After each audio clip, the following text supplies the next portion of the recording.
The depth players came to play on Monday night as the Florida Panthers defeated the Edmonton Oilers at home, and we revisit a preseason ranking of the Florida Panthers on how they improve throughout the offseason.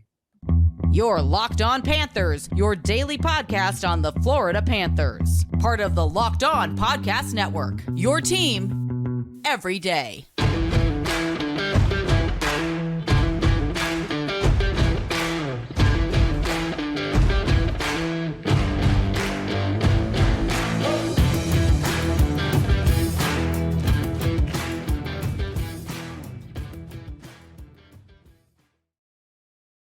And welcome into this Wednesday, November 22nd edition of the Locked On Florida Panthers podcast, part of the Locked On Podcast Network, where it's your team every day. Thank you for making the Locked On Florida Panthers podcast your first listen of the day. I'm Armando Velez from the Hockey News, and you can follow me on X at MondoMan12. Follow the show account on X and Instagram at LO_FLA Panthers. And shout out to everydayers who come back here and get your daily Florida Panthers fix. And today's episode is brought to you by FanDuel Sportsbook. Make every moment more right now. New customers get a $150 in bonus bets with any winning $5 moneyline bet. That's $150 if your team wins. Visit FanDuel.com/lockedon to get started. And Florida Panther fans, incredible stretch that the Florida Panthers have been on. 8-2-0 in their last 10 games. Only one loss on home ice throughout this season. Man, what a heater that the Florida Panthers are on, and continuing it on Monday as they defeated the Edmonton Oilers by a final score of 5-3 on Monday. And going over once again, programming note, there's likely going to be only 3 episodes this week. I'm currently back in my home base, going to be traveling a lot more in the next week. So shows are going to be a little spread out as far as that, but it is a Wednesday, which means it is a Winans Wednesday edition of the Locked On Florida Panthers podcast, where Jacob Winans is back here on the show. And Jacob, good feelings all around the Florida Panthers fan base, but specifically, how are you feeling? Oh man, it's a good place to be. We know how important it is to be in a good spot standings wise when we get to American Thanksgiving. That's kind of a known fact in NHL circles. As you want to be in a playoff spot by Thanksgiving, it greatly increases your odds of making it by postseason time, and the Panthers are comfortably in a good position right now. They're on a roll, and I mentioned this on Twitter X a couple days ago.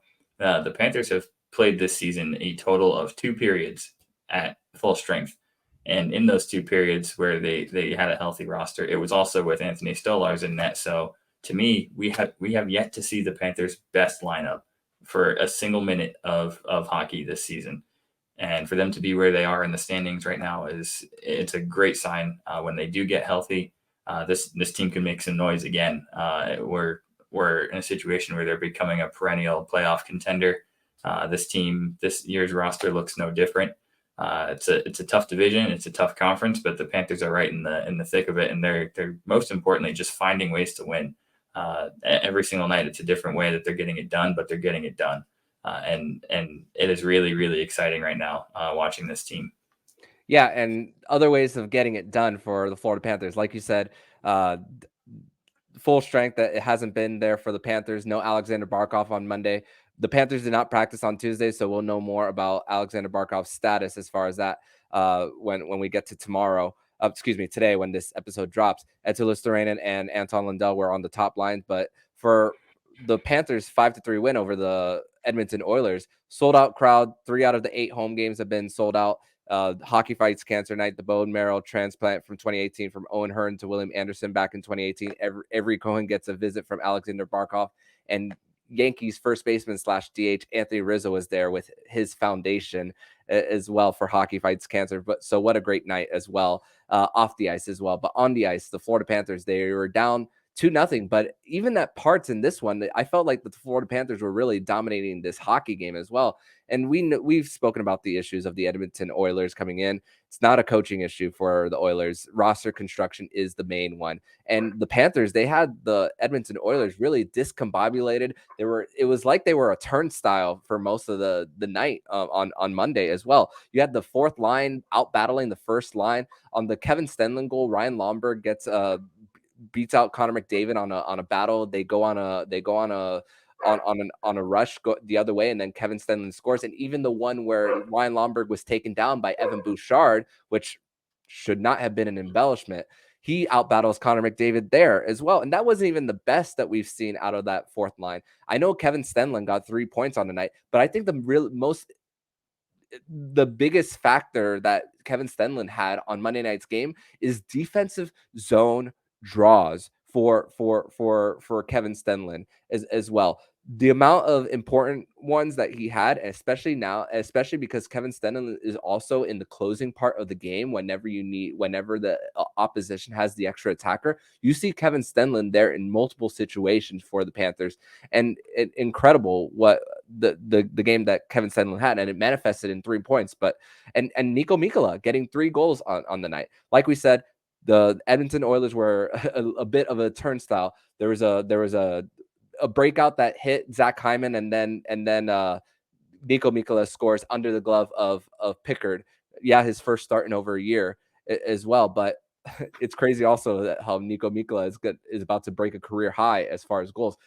Kevin Stenlund is going to get a career high probably in points, and he's like 3 points away, I believe, as well. But also Sergei Bobrovsky, even though the first goal a little bit late to his left on Connor McDavid with that sharp angle shot as well, but Leon Draisaitl, Sergei Bobrovsky is going to live in his dream, in his nightmares after Monday night, because the amount of incredible stops that Sergei Bobrovsky had on Leon Draisaitl, one where McDavid had a saucer pass on to Draisaitl on the PK, and then another one where Bobrovsky just gets the glove on it as well.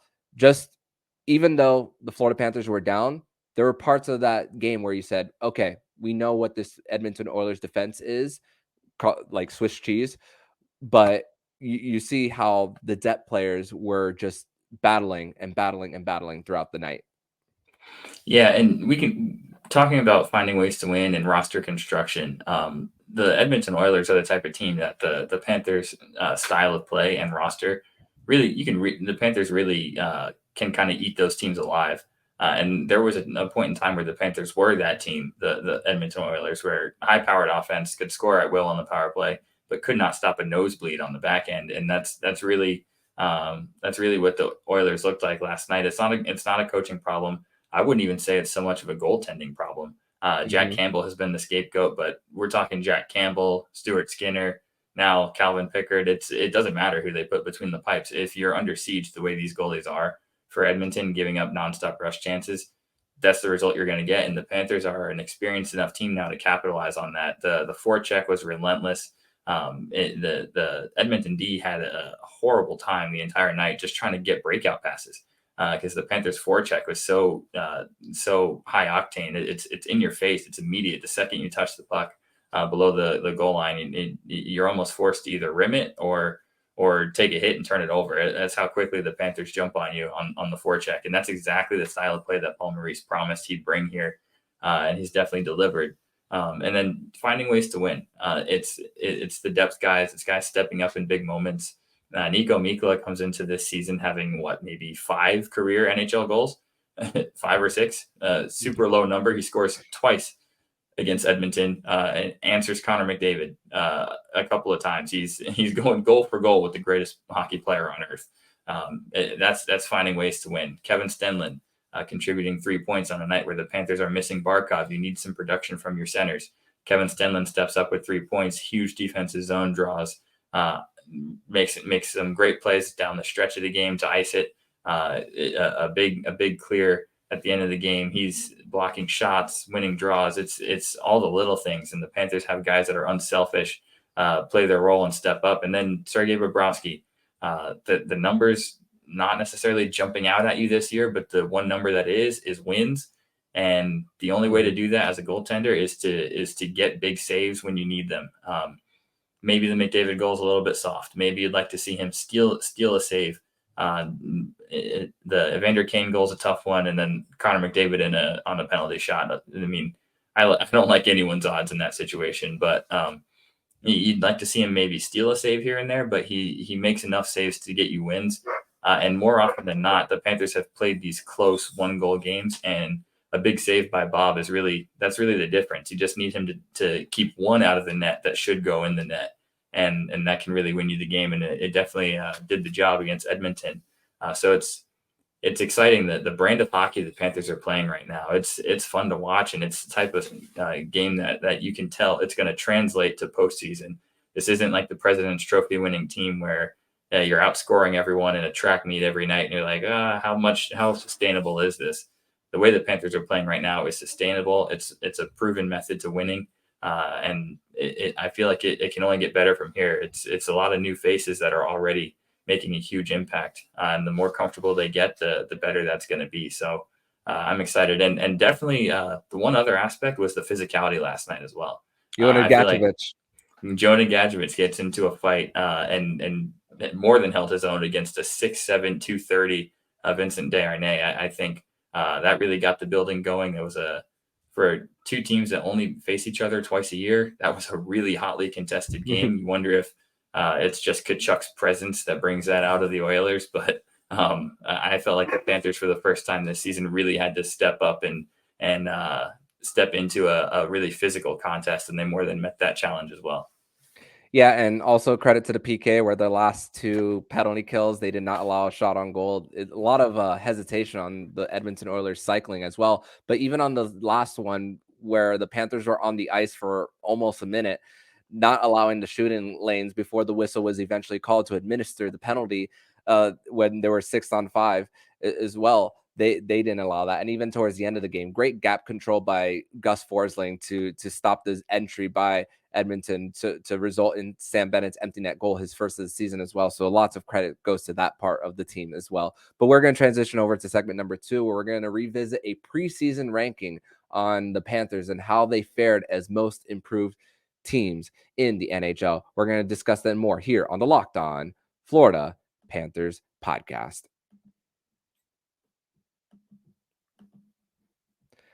Today's episode is brought to you by Sleeper. And the NHL season brings all sorts of possibilities. Matthew Tkachuk can score 50 goals. The Panthers can hoist the Stanley Cup, and you could win big by playing daily fantasy hockey on Sleeper, the official daily fantasy app of the Locked On NHL network. Sleeper is our number one choice for daily fantasy sports, especially daily fantasy hockey, because with Sleeper, you can win 100 times your cash in daily fantasy contests. All you have to do is pick whether studs like Connor McDavid, Alex Ovechkin, Sidney Crosby, Nathan McKinnon, or Alexander Barkov will record more or less than their Sleeper projections for things like goals, assists, saves, plus minus, and more in any given game. Use promo code LOCKEDONNHL and you'll get up to a $100 match on your first deposit. Terms and conditions apply. That's code LOCKEDONNHL. See Sleeper's terms of use for detail and locational availability. This episode is also brought to you by FanDuel Sportsbook. Right now, new customers get a $150 in bonus bets with any winning $5 moneyline bet. That's a $150 $50 if your team wins. If you've been thinking about joining FanDuel, there's no better time to get in on the action. And for the Miami Dolphins facing a third string quarterback in Tim Boyle on Friday, on Black Friday, you might want to put your bets on the Dolphins as far as this week's set of games, as they are still in the race for the number 1 seed in the AFC. You could put betting options as far as spreads, player props, over unders, and more. So visit FanDuel.com/lockedon to kick off the NFL season. FanDuel, official partner of the NFL and the NHL.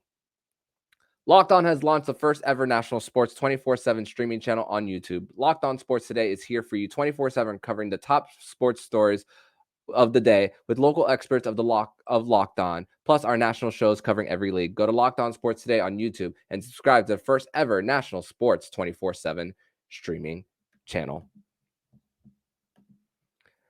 Back on this Wednesday, November 22nd edition of the Locked On Florida Panthers podcast. Thank you once again for making the Locked On Florida Panthers podcast your first listen of the day here on a Winans Wednesday edition of the show.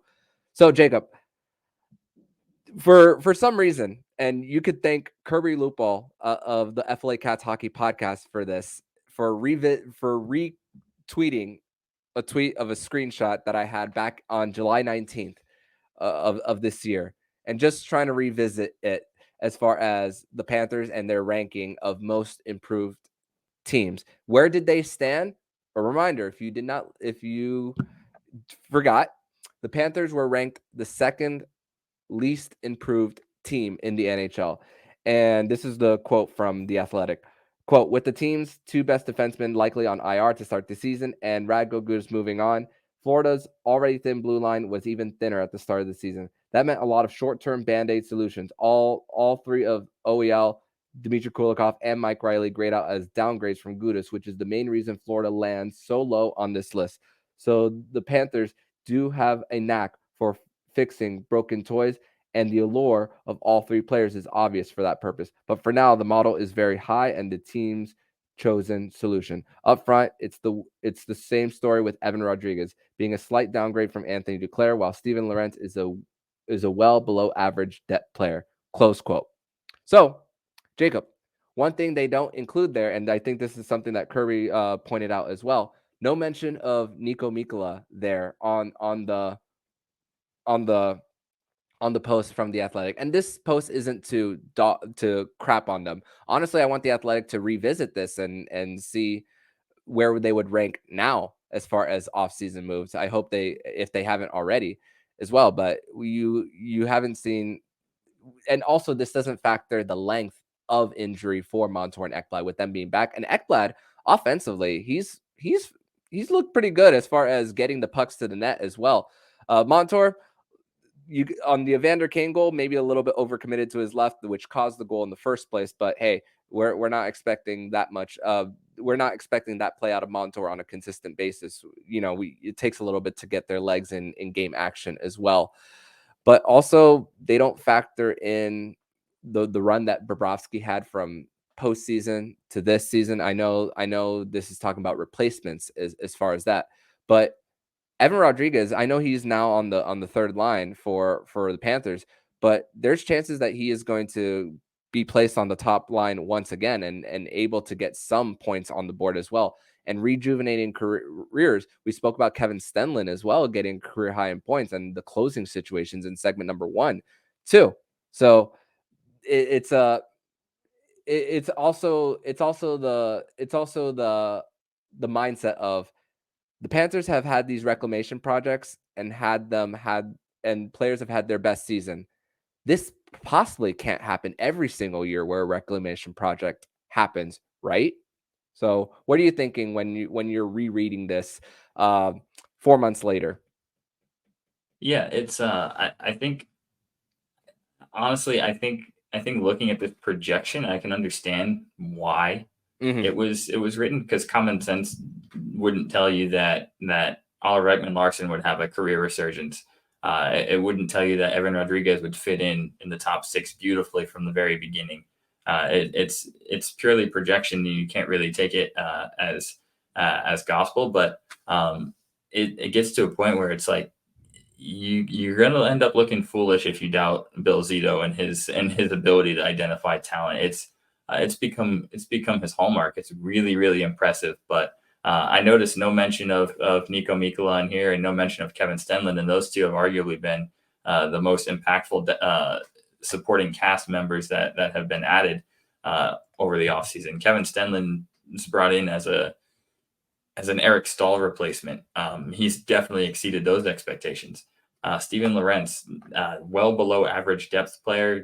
That's not really what his game has looked like since he's been on the Panthers. He's already a fan favorite because of his relentless forechecking. A player like him on the fourth line, that fourth line has been high energy, has created chances, has worn defense pairs down with forechecking. He's been a big part of that. Evan Rodriguez has been equivalent offensively for me to what Anthony Duclair provided here, but he's definitely an upgrade defensively. And everyone knows how much I love Anthony Duclair. That's not a slight at him at all. It's just Evan Rodriguez, his style of play defensively has been huge. And his finishing luck is going to turn around because he's probably been the most snake bitten player offensively when it comes to finishing. But that's going to turn around for sure. Nico Mikkola we've talked about him multiple times on this podcast now with his ability, and he's now looking like a bargain of a contract. You get him at the rate that you were paying Radko Gudas, but he's playing, to me, better than Radko Gudas was playing, and Radko was fantastic last year. Nico Mikkola has exceeded those expectations. He's a legitimate top 4 defenseman right now, a top 4 shutdown D-man. So I think looking at this, it's hard to fault them for having these projections, right. But it's also I'm not going to be the guy to doubt Bill Zito and his ability to identify talent. And Oliver Ekman-Larsson, to me, has been the NHL's best reclamation project this year. He really shouldered a lot of the load defensively with Ekblad and Montour out. He did enough to keep his spot on the power play for now, at least until we see what it looks like when everyone's fully healthy.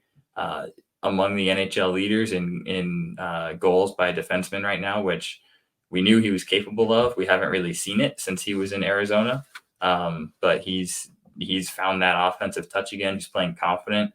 He looked great on a deep pair with his fellow Swede, Gus Forsling, who guys who play with Gus Forsling tend to look really good. And Ekman-Larsson, definitely no exception to that. And now getting Ekblad and Montour back, you can tell they're still figuring out the timing a little bit. And that's the toughest thing defensively coming back from an injury is figuring out timing, when to jump up, when to slide back to your side. How, like you said, Montour overcommitted to the left side. That's a timing thing. When to back off, when to let your D partner handle that.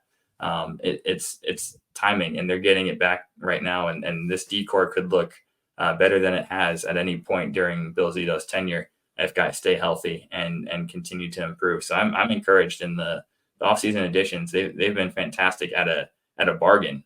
These are guys that did not sign for a ton of money. It's bargain prices, and after last year, maybe not getting the kind of return on investment you wanted out of a guy like Colin White, for example, a guy that they took a shot on to try to find his form. They cut their losses where some of those reclamation projects are concerned. You give other guys a shot, and the guys they've gotten for this season have really come through and proven that they were good value deals. Yeah, and I believe the only defenseman that is higher than Oliver Ekman-Larsson goals is Quinn Hughes, and Quinn Hughes is the leading point getter in the whole league, and he's a defenseman. So, and you know what's funny? You had them both in Vancouver, both of them. You had them both on the Canucks. What could have been, and it also goes to show it's also about like other players outside the organization who want to join. We spoke about Joe Thornton, and now this is going to be a quick Patrick Kane update.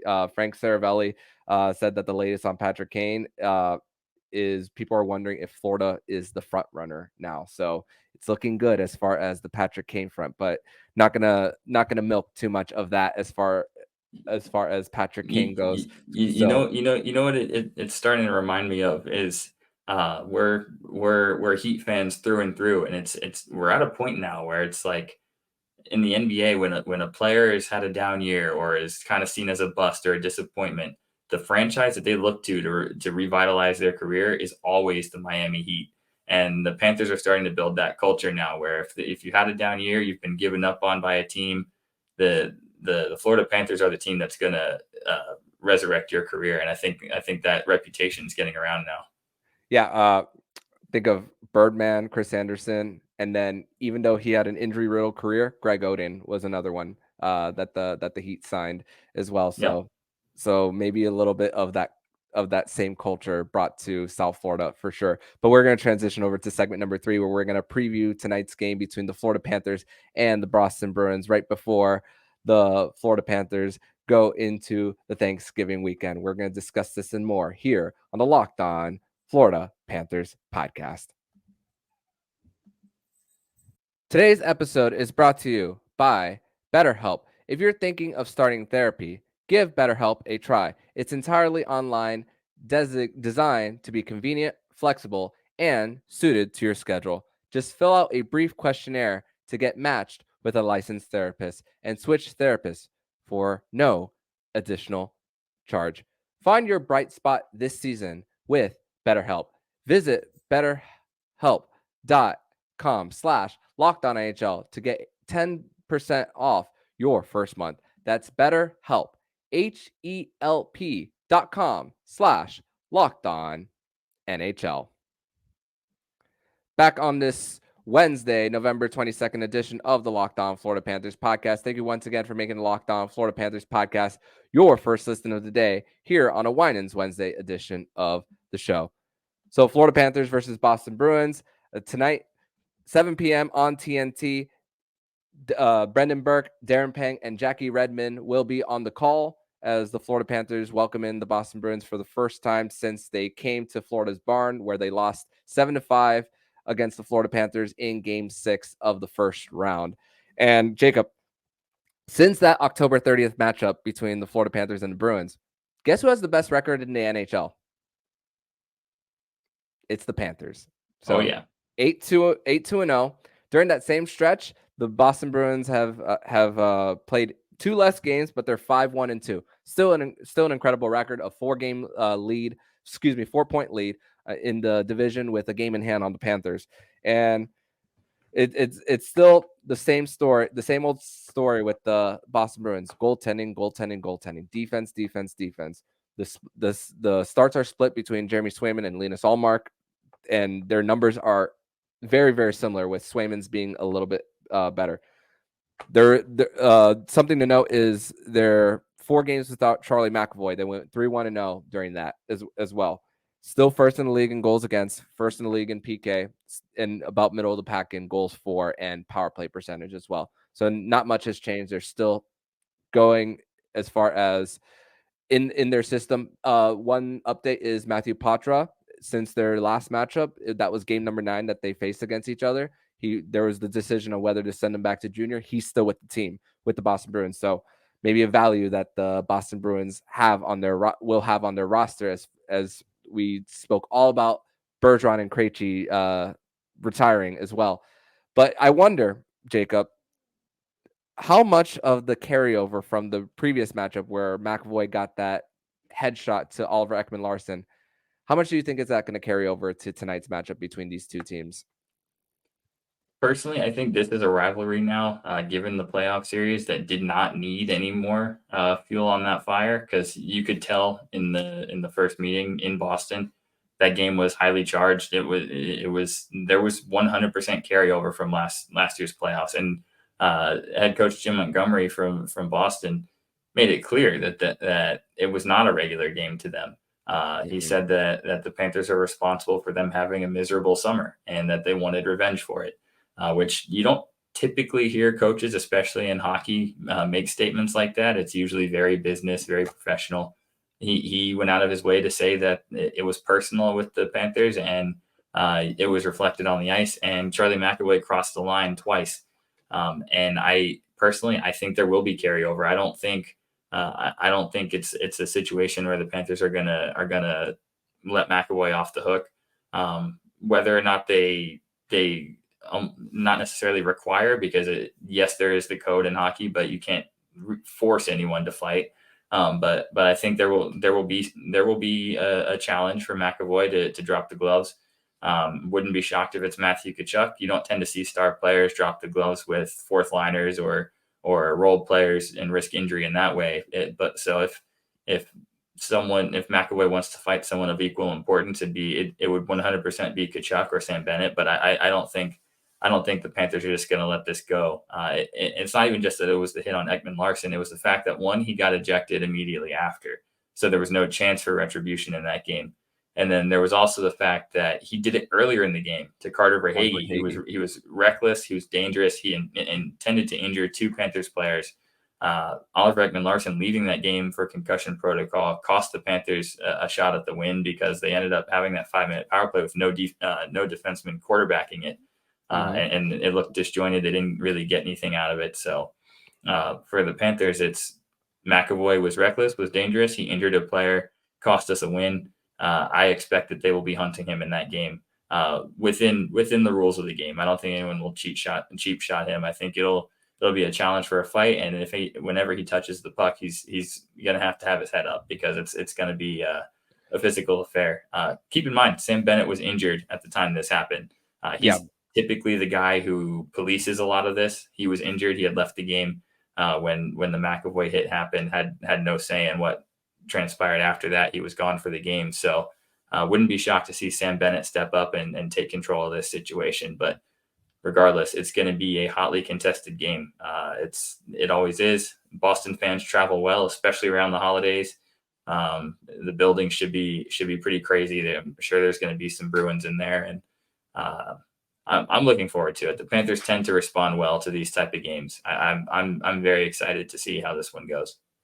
Yeah, and I'm sure McAvoy will need to be ready to answer the call if so. And I'm sure when he touches the puck, we might hear a fair share of boos from the Panthers crowd on Wednesday night as the Panthers welcome in the Boston Bruins as well. And one other thing is the Boston Bruins will be without Milan Lucic as he is dealing with a domestic issue.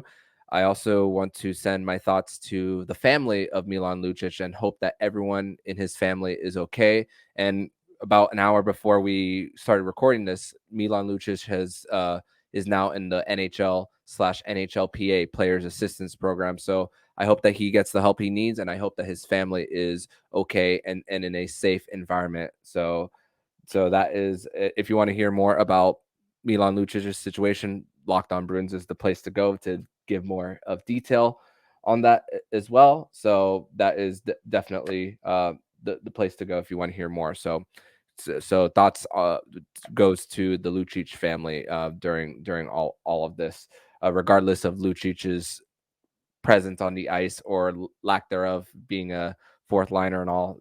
It's bigger than hockey in this instance when it comes to life as well. But Jacob, I want to thank you so much for joining me on this edition of the Locked On Florida Panthers podcast, as the Florida Panthers will be preparing to face the Boston Bruins once again, second time this season. Hopefully it is not a blown multiple goal lead in this one, and we could see another win on home ice against the Boston Bruins, as the Florida Panthers got two of them last season in the regular season, both against Jeremy Swayman, by the way, and in reverse retros. Not this time, but tell everybody where they can follow you online. Yep, you can find me on X at Jacob Winans 8, and you can find me at Amerant Bank Arena today and Friday. I'll be going to both games while I'm here in South Florida for the holidays. So very excited. Cannot wait. Awesome, man. Thank you so much, and I will see you next week, my friend. Looking forward to it. See ya. And if you like what you're hearing, please subscribe to the podcast to be notified every single time the Locked On Florida Panthers podcast jumps into your podcast feed. Don't forget to also subscribe to the other shows on the Locked On NHL network, including Locked On NHL, Locked On Fantasy Hockey with Flip Livingstone and Stu Roden, and Locked On NHL Prospects. Thank you for making the Locked On Florida Panthers podcast your first listen of the day.